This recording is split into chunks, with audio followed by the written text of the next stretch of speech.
Thanks, Deputy Speaker. Today is the first day of spring, and across the Riverina there are swathes of golden glory. Wattle, and today is the National Day, and canola in full bloom. New lambs have hit the ground, green shoots, thankfully not of the political variety, but the pasture variety, and crops, thankfully, finally are out because it's been very, very dry. There is a crispness and a freshness in the air that only comes about on the 1st of September. But there's also an uneasiness in the air.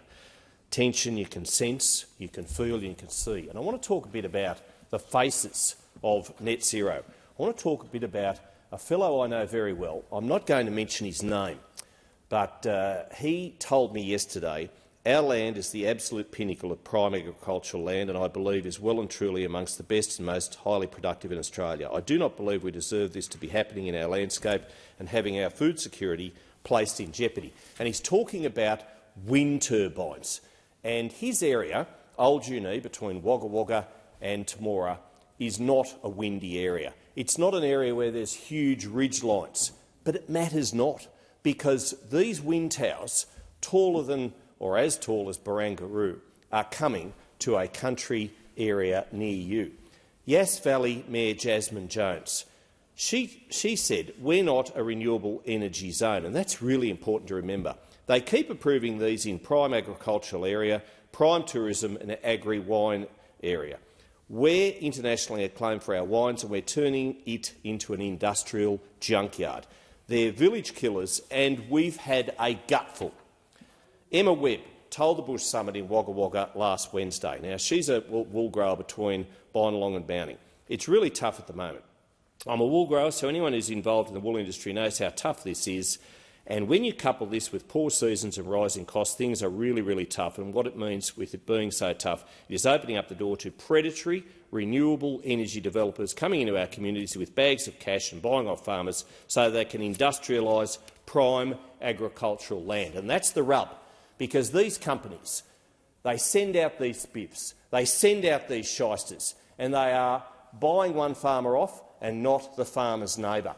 They are making people who are generational friends no more. They are dividing families. This is not the Australia I grew up in.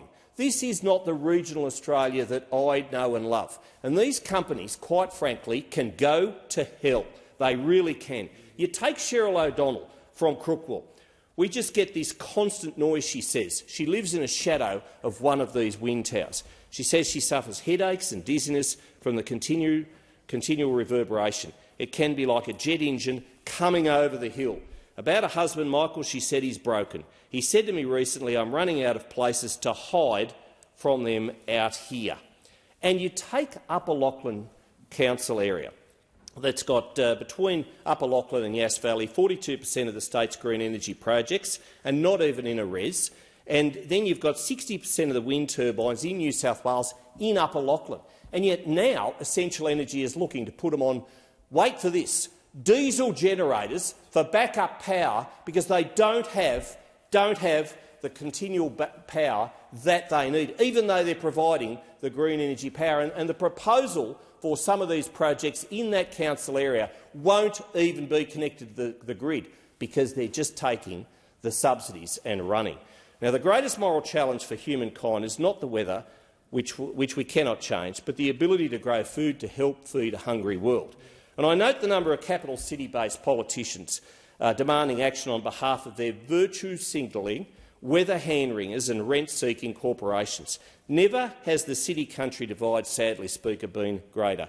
OK, it's all well and good to cover our farmland, our beautiful farmland, with battery energy storage systems, solar factories and wind turbines. How about we put offshore wind turbines at North Head or on the Yarra River, or turn those sails on the iconic Opera House into solar panels? Why not do that? Why not do that? So why take up our farmland, which we need to grow food and fibre, which we need for our agricultural production? Why take it up at the expense of what? Trying to change the weather? Yeah, good luck with that.